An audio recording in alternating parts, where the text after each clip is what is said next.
Hey everyone, I'm Daryl Stringer. Welcome to episode 29 of the Builder Photography Business Show.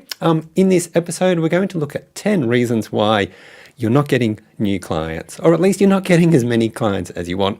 And then after that, we'll have an open question and answer time. So if you are watching live, feel free to drop a comment below this video at any time.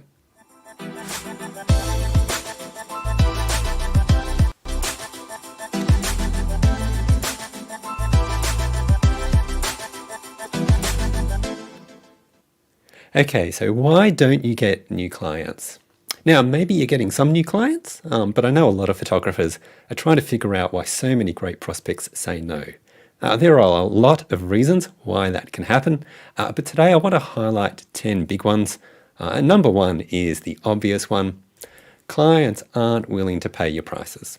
Now, why is that? Well, it could be because you haven't done enough to communicate the value of what you offer, and because you haven't been clear with your value proposition, the client is judging you on your prices. Now, there are a number of things you can do to get around that, but one thing you can do is you can work on your brand so that you look like you're an expensive photographer rather than a cheap photographer. So where you get problems is if there's an inconsistency between your brand and your prices. So maybe they've looked at your website, but your website makes you look like a cheap photographer. Then they're not going to be willing to spend those higher rates because basically they feel like they're getting a bad deal. So it's like your website seems to suggest you're a $99 photographer. So when you tell them that your photos start at $300, then they don't feel good about that. Or maybe you're giving off amateur vibes with your booking process, or maybe you're disorganized and you give the impression that you don't know what you're doing. Whatever it is, you need to figure out how your online content and your communication aligns with your photography rates. Now, here's another reason, and this gets to the idea that it might be them, not you. It could be a cash flow issue for that client. So they might love what you do, but they just don't have the money to pay for you right now. And maybe that's why they either take the photos themselves or they hire a cheaper photographer, even though they'd like to hire you if they could afford you. Now, to get around this, some real estate photographers offer an option where the client can pay for the photos after the home sells. If you want to do that, maybe you would need to increase your rate to cover the risk for you. So maybe you'd offer that client two options. They can pay, say, $150 now, or they can pay $450 when the property sells, but maybe they pay nothing if it never sells. Now, I've got some real concerns about that approach, and if you want to do it, then I think you'd want to be very careful about it, but it is something that some photographers are doing. Okay, number two on my list of why you're not getting new clients is because you're trying to do it all on your own. So you're trying to improve your skills, you're trying to write marketing copy, identify ideal prospects, figure out where to go with your pricing, and you're trying to do it all by yourself. And maybe you've got some of the big companies as competitors in your market, and they've got boards of directors and consultants and a lot of resources behind them. Now, whether you're up against that or whether you're just up against other small businesses, you're going to do better when you have a business coach or someone to guide you and help you with all that we're talking about today. Quick example, I've been helping one of my coaching clients so they can take a 1-year sabbatical away from their business, and I help them introduce some big changes so that things will continue to run without them. Anyway, I got an email from that photographer this week where they said that they would have been struggling to make it all happen without me guiding them, and they were so appreciative of the help I gave them. If they were on their own, then they wouldn't be doing what they're doing, and that's the kind of thing a coach can do for you. And look, if you think I can help you, get in touch and we'll have a chat. All right, number 3 on my list of why you're not getting new clients is that you seem to be no different to other photographers in your area. So what I mean there is that if you have nothing unique to offer, then they won't hire you because they figure they can get the exact same thing from a cheaper photographer. Or alternatively, maybe you do have something unique, and maybe it's a service offering, or maybe it's who you are, but maybe you aren't communicating that difference in a visible or effective way. So the obvious way to get around that is to, first of all, get clear on what makes you different. So if I was to ask you, why should I hire you instead of another photographer in your town? You need to be able to give a real clear answer. And by the way, saying that your photos are better probably doesn't cut it because typically most clients can't see the difference. So your point of difference needs to be something that your clients understand and something they see value in. Okay, number 4 on this list is that your photo packages could be too confusing or maybe they're just not what your customers need.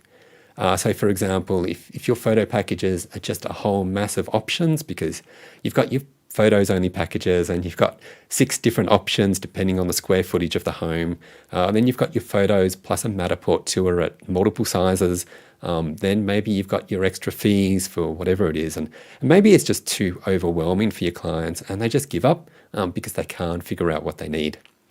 If that's a problem for you, then you might need to simplify your packages. And remember, you can always invite your customers to request a custom quote for something special. And maybe it's better to do that than to write down every possible combination. The other problem could be that you aren't giving your customers what they want. So for example, you might be offering Matterport plus photos as your only option, but maybe some clients don't want Matterport tours, or maybe there's something else you're doing that clients don't like. So what you need to do here is to find out what your clients want and present those options in a simple way that makes it easy for them to understand. All right, moving on. Number 5 on our list of why you're not getting new clients is because you're invisible. Now, I don't mean like Harry Potter cloak of invisibility invisible. I mean that you're sitting around waiting for clients instead of actively marketing your business. But they're not calling you because they don't even know you exist. Now, the way to fix this is that you need to stop seeing yourself as a photographer and instead become a marketer of photographic services. You see, when you start seeing yourself as first and foremost a marketer, then you start to commit time and energy towards doing marketing stuff. Now, after all, if you give yourself the title of photographer, if that's primarily who you identify as, then that becomes your primary focus. But if you give yourself the title of, say, marketing executive, then that becomes the thing that you're going to work on. Now, whatever you choose to do, make sure you're visible and start engaging with those prospects because they won't hire you if they don't know you exist. Number 6 on our list of why you're not getting new clients, you're making the mistake of presenting services, not solutions. So your real estate clients could not care less about your photo packages and your virtual tours and all that. They just want to sell homes and get that commission. How do your photo packages help agents with that? How do your virtual tours help agents? How do your videos help agents? Now, if you focus on the service, then you're going to get a lot of agents who aren't interested because as a service, they can probably get someone cheaper. But if you focus on the solution you deliver, then you've got their attention because that's ultimately what they really want. I mean, whether you're working with real estate agents or builders or restaurants, they all want something that you can definitely help them with, and that's sales. Show them how you help them sell stuff.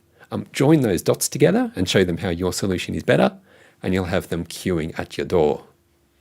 Okay, number 7 on our list is that they simply forgot about you. So maybe they contacted you last year, or maybe you reached out to them, and maybe you even got to the point where they were keen to work with you, but they forgot about you because you're hardly ever on social media. They forgot about you because you never send anything to your prospects. You assume that they didn't hire you because of your prices, but in reality, maybe they just forgot you exist. Now, you want to avoid that. So try being more active when it comes to staying in touch with your prospects. I mean, if you're counting on them hiring you as soon as they hear from you, then you're going to miss out on a lot of clients because most won't hire you immediately, either because they don't yet really know who you are or just because they aren't yet ready to hire right now. So it's absolutely imperative that you have a way of staying top of mind with those prospects so that when they are ready to book you, whether it's 2 weeks from now or if it's next year or beyond, you want to make sure that they don't forget about you. And that's your responsibility, not theirs. Okay, now for number 8, and this is a tough one. They aren't hiring you because they don't like you. Now, I'm hoping that isn't the case for you, but I had to include it in this list because I know it happens. If you come across as a jerk, if you're arrogant or difficult or rude, then they won't want to work with you no matter how awesome your photos are. So to give an example of how big an issue this is, I saw a survey that said that more than 40% of customers switch companies because they were put off by a rude or unhelpful employee. So what can you do? Well, for starters, don't be a jerk. Now, hopefully you know what that means. And if you do, then you're probably not a jerk. If you don't know what I mean by that, then it might be that you are one. At this point, maybe it's being missed on you anyway. But for those of you who are ordinarily great people, I get it that sometimes you can accidentally be a bit of an idiot when you're engaging with a difficult customer or prospect, and maybe you say something you regret. I understand, it's hard sometimes. But if 99.9% of the time you're working hard to show generosity and respect and to be a good, helpful member of your community, then you're going to be okay.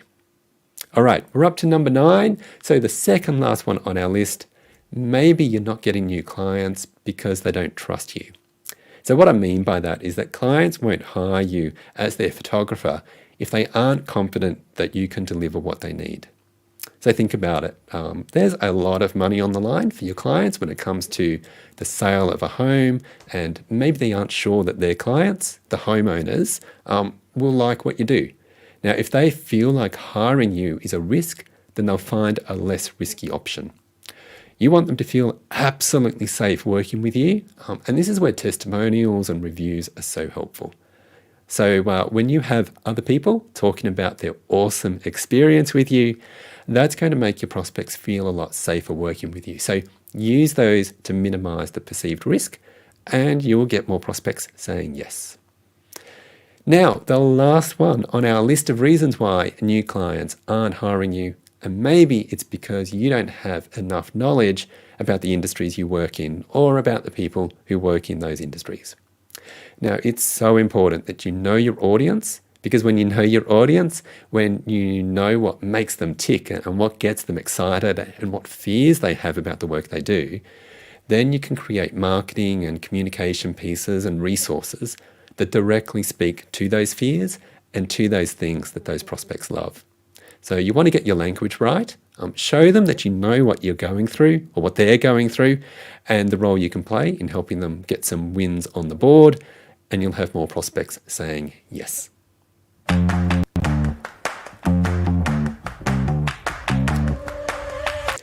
Now it's time for some Q&A. So if you're watching live, do you have any questions about why you're not getting any new clients? Or maybe what you could be doing to help you get a whole lot more clients? Feel free to drop any comments in the video. Let me know, did any of those points I shared, any of those 10 points, did they resonate with you? Did you have anything further to add? Why do you think you're not getting new clients? Have you had a particular situation where you know that you weren't getting one, maybe for one of those 10 reasons, maybe it was for something else? Feel free to drop any comments or thoughts that you have. I'm just looking to see if there's any coming up. There aren't any coming up live just yet, so I'm just going to wait a little longer just to see if anyone has anything else to go through. But look, hopefully that list of 10 was fairly thorough, and hopefully it may be aligned with your own experience or what you're seeing within your business or within other photographers that you know of. What's really important, I think, with all of this is just to take like a bit of an outsider view of what you're doing within your business and just see if there's anything there that you might need to fix up that maybe you're missing ordinarily because you're buried deep inside your organization, and it's really hard to look from the outside. So that's where having someone external, whether it's a coach or a mentor, can be really helpful. But even if you don't do that, having an external view of your organization is just going to be really helpful as you try to work through why you're not getting new clients, maybe when other businesses in your area are getting them. Okay, I'm not seeing any new comments at the moment, so let's just wrap things up. If you aren't yet following me, then here's where you'll find me on social media. There's my email address. email daryl@builderphotographybusiness.com. You can find me on Facebook, Instagram, YouTube, and LinkedIn. And I really hope that was very helpful for you. So thank you for joining in, and I'll see you all next time. Bye for now.